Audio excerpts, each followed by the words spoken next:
Welcome to The Blueprint, where we seek out individuals that are built to be the best, giving us tips and tools to excel, taking us to the next level of growth. Great. Good afternoon, everyone. Thank you so much for joining. Recently, there was a survey sent out, and in this survey, it was asking agents if there were departments outside of operations and customer service agents that they were interested in, and training was one of the top answers across the board. So today I have a wonderful training team joining me. Joey, if you'd like to go ahead and introduce yourself and your team. Absolutely, and good afternoon, everyone. My name is Joel. I usually go by Joey. I've been working with the training department for at least, I would say, 4 or 5 years now. Working as a coordinator for over a year now, and I have my incredible team with me today. I have Javier, I have Erica, I have Laisel. They will probably do a quick introduction, each one of you guys, and for how long you've been working with us in training. Let's start with Erica. Sure. Hi, everyone. My name is Erica. I've been working with the training department, I guess, for a year and almost a half now. Firstly as a backup, and then as a trainer as it is. Awesome. What about you, Javier?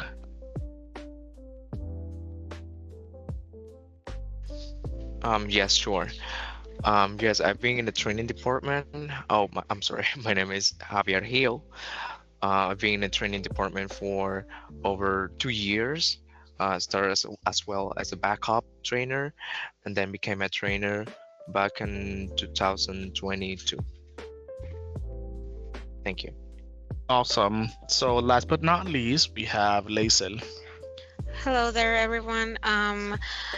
My name is Laisel. I've been with the training department for almost 2 years now.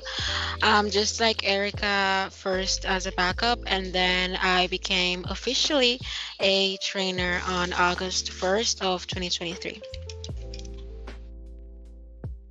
Awesome. Thank you, guys, and welcome. So I'd like to first talk about the role of a trainer, right? What is a trainer?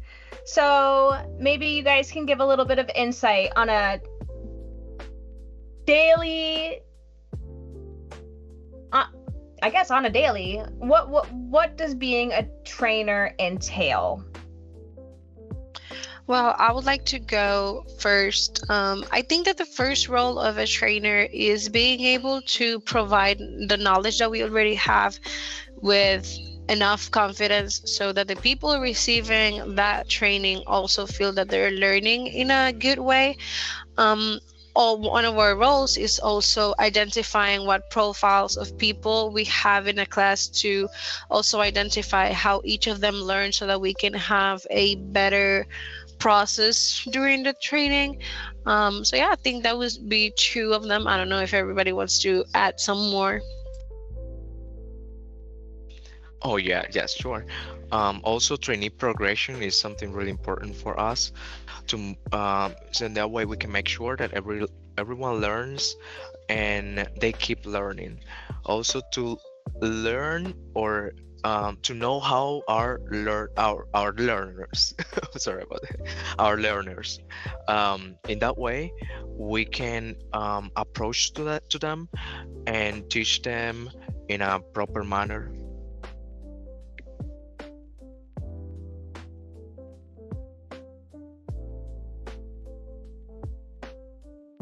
All right. Thank you, team, for that. Now, Joey, you have a different type of a position. So can you give us a little bit more on what you do? So yeah, in my case, I was also a trainer. I actually had the chance to work as a trainer for at least 2 or 3 years. I can barely remember at this point. It's been so long. But I've been working as a coordinator now for almost a year, if I'm not mistaken. So my job is pretty much just making sure that everything happening within the training department, it's working properly, that everybody has whatever they need in order for their training to be successful. So if that means that, we need to accommodate certain training room for them to have a good space with all computers working and everything for them to be on point for the training to be successful, that will be pretty much my job. Same thing with credentials or accesses. Part of my job as well is keep in touch a little bit more with the client. So our job is also notifying our client on how our trainings are doing, and yeah, just making sure that everybody's happy. Not only our trainers, but our clients and our client as well. Thank you, Joey. So, as humans, we have motivations, right? We all have reasons for doing things, and they're individual. So, one person's motivation may have someone else may not even think twice about, right? Maybe we really, really want something in life, but somebody else, it's non-existent to them. So I want to ask you guys, what is your motivation? What made you choose to pursue your careers in the training department? In my case, personally, I will say that my experience as an agent, as a new hire training, was amazing. I had a great trainer. So I would say that I was really inspired by the way that he performed his job as a trainer, how he managed all these new hires. He barely knew these people, and he was fully, paying attention to them and all their needs. He was making sure that everybody in the room felt the same way. He was making sure that everybody in the room was learning at the same pace as everybody. So I thought that was such an amazing job, and I felt like I could do it.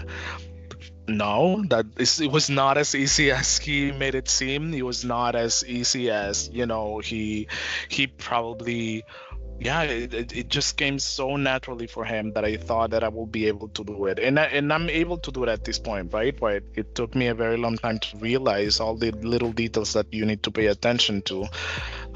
So I will say in my case, definitely my trainer, the one that I had at the moment that I started working here.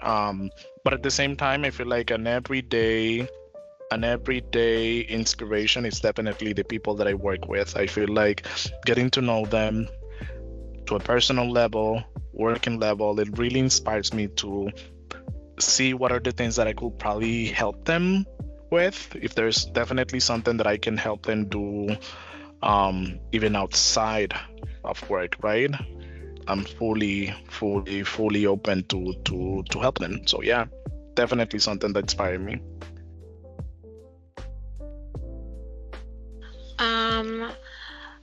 For me, well, it's kind of similar to Joey. Actually, I also had a great trainer. And I don't know, like, I also loved the way that she was teaching us, the material and everything, but it was also great to get such good feedback once we were on operations. And also, she gave us a great jump start, right? So I was able to, get to different departments, get to learn new things, and eventually also become a trainer as well. And yeah, also there's also other trainers with more tenure than me, so I get to learn every day things that I didn't know before, and learn many ways to give my class, and connect also with my trainees. So I will say that too. Yeah. Me. So for me, I decided to get into the training department because I've always liked to connect with people.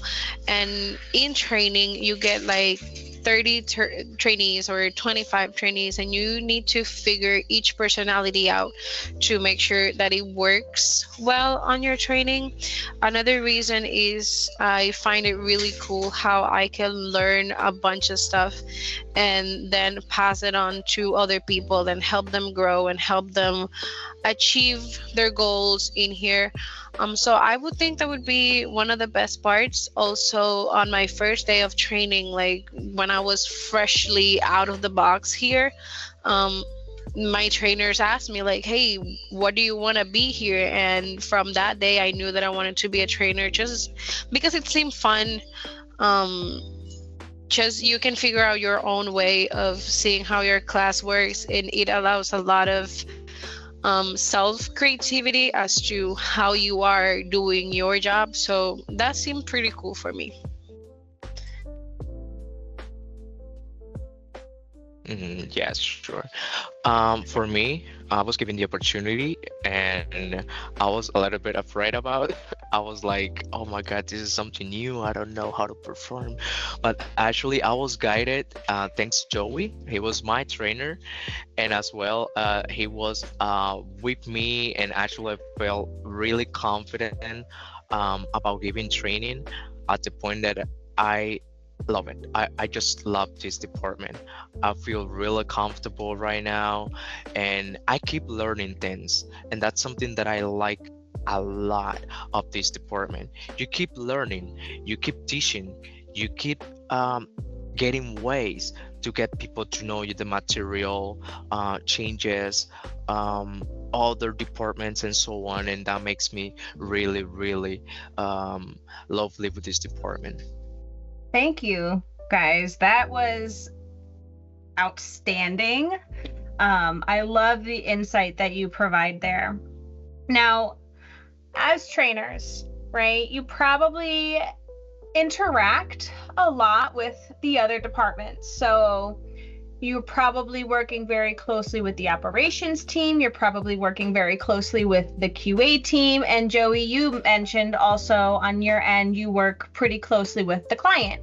So I want to know, when it comes specifically to the operations team, and we're gonna move into the other departments too, right? We're gonna talk about QA, and we're also gonna talk about the client. When it comes to operations, how do you partner with them to ensure that the trainees that you're training are successful?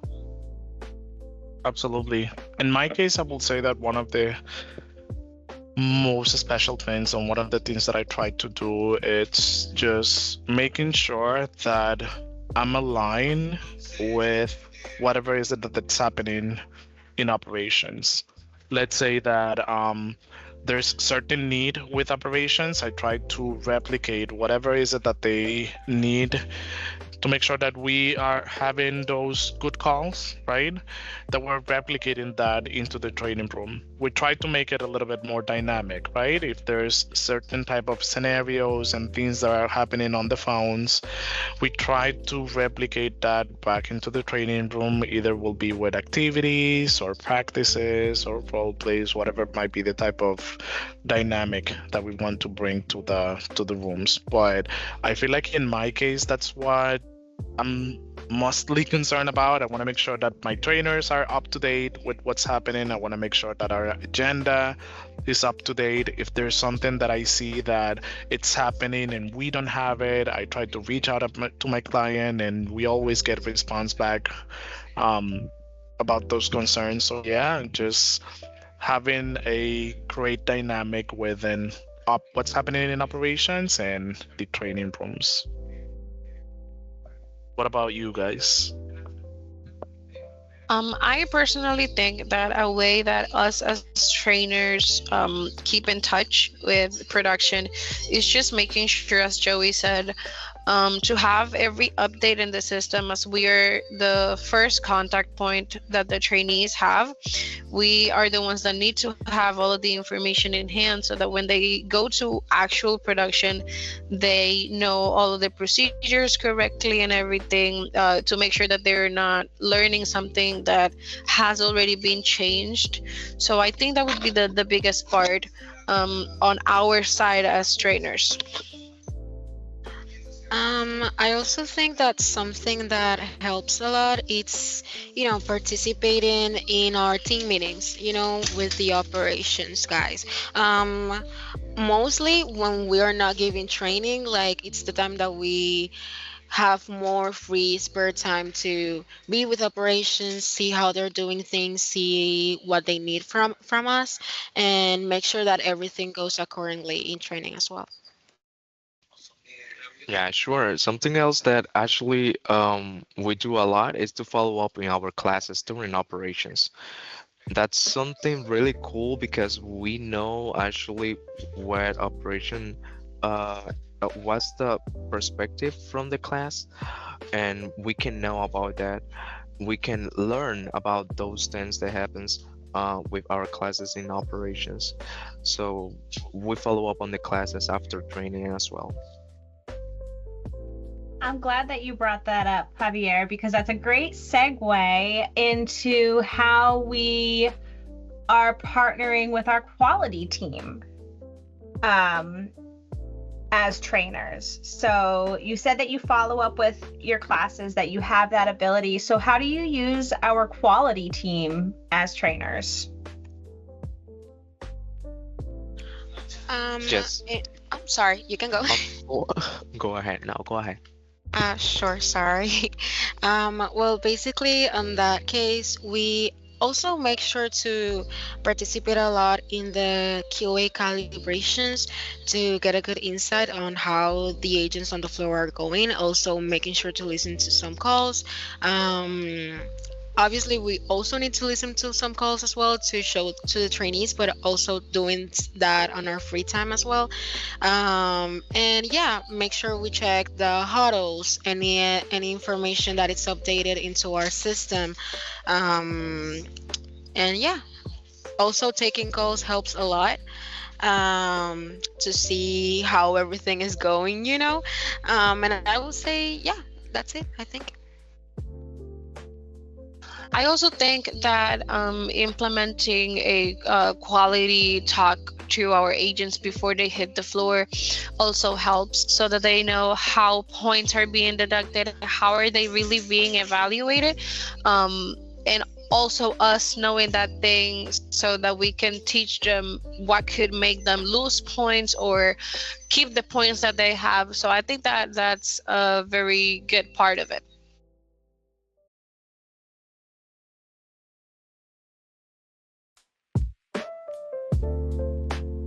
Javier, was there something else that you'd like to add to that? Or did the girls get you first? They got me first. Yes, they cover everything. Awesome. All right. So Joey, I know that you have a lot of interface with our clients. How do we as a training department bring value to our clients?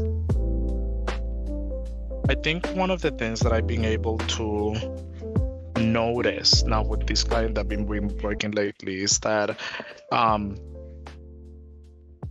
we think we know everything, and we think that based on the things that we've been doing for the past, couple months, everything could be perfectly fine. Everything's working perfectly, and everything in regards to the agenda and the trainers and everything should be good, and whatever training we have, it should be perfect whenever they arrive to operations. But I've noticed that that's not necessarily the case. I noticed that there is always areas of improvement, and gladly we have a great client that's open to any feedback, any concerns, any type of modifications or suggestions that we may have. So we being able to make certain adjustments to their agenda, and I think they had great impact on the agents whenever they get to nesting or operations to take calls. I think that has been great. I think having great communication with your client, it's definitely something that you can use on your advantage at the end of the day. So it's definitely something that I've been able to realize over time. I think that you come to training thinking that everything, it's going to be served to you, and you just have to, just read this presentation to the agents and they should be able to understand it. But then you need to find different ways to have these 20 agents in your training room learn the same thing, but you have different people in your training room that not necessarily will learn the same way. So not only you need to find ways for these 20 people to learn, but also you might need to let your client know that these might not be working for the type of public that we are recruiting at the moment. So I really like that. I really like the idea of taking things and see what else can we do with it. Like, I see that this has been working for the past 10 months. What else is there? Let's recreate this. I don't know if that's even a word, but let's try to reinvent this. Yeah, that's probably the right word for that. So yeah, great communication with your client at the end of the day. I think it's something very, very, very, very important. I love that. Thank you so much. So as we close this out today, I have one final question for you all. And it's not hard, I promise. What piece of advice, either that you've received or that you would give someone who is wanting to transition from one department into the training department?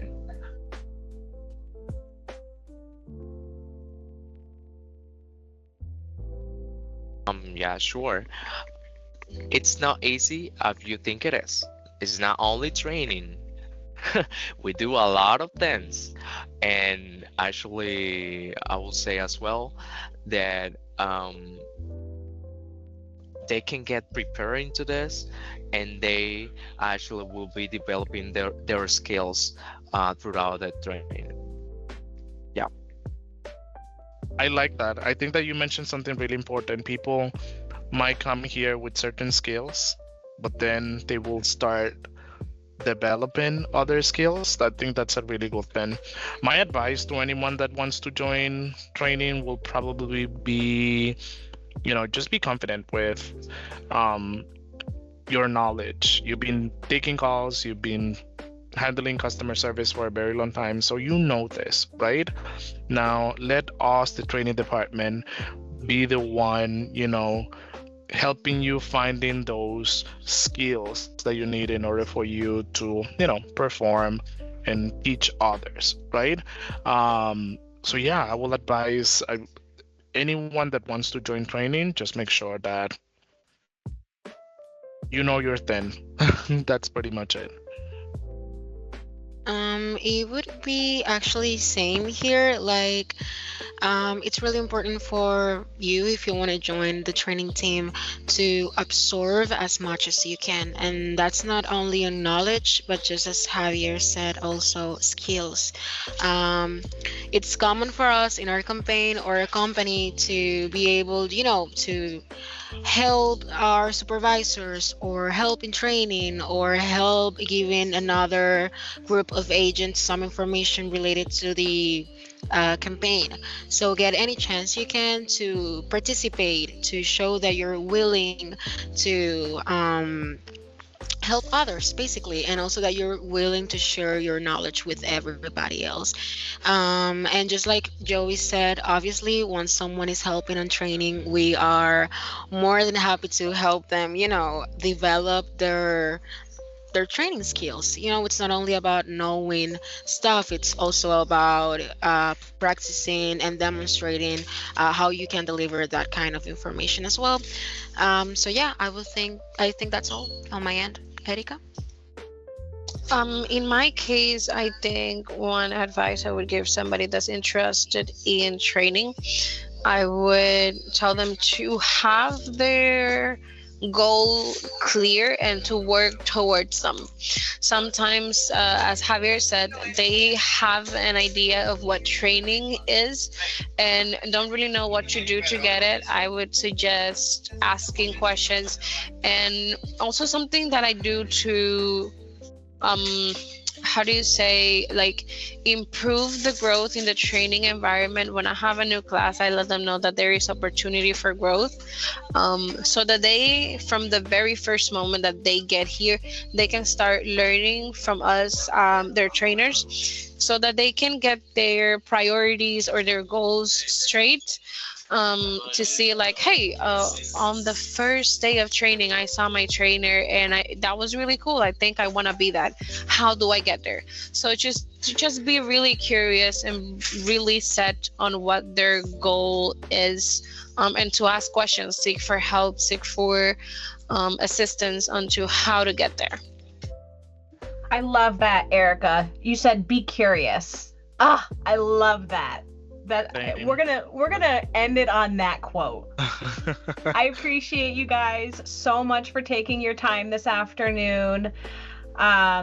If anyone would like more information, these 4 trainers are more than willing to help you out and give any answers. But other than that, stay curious, friends.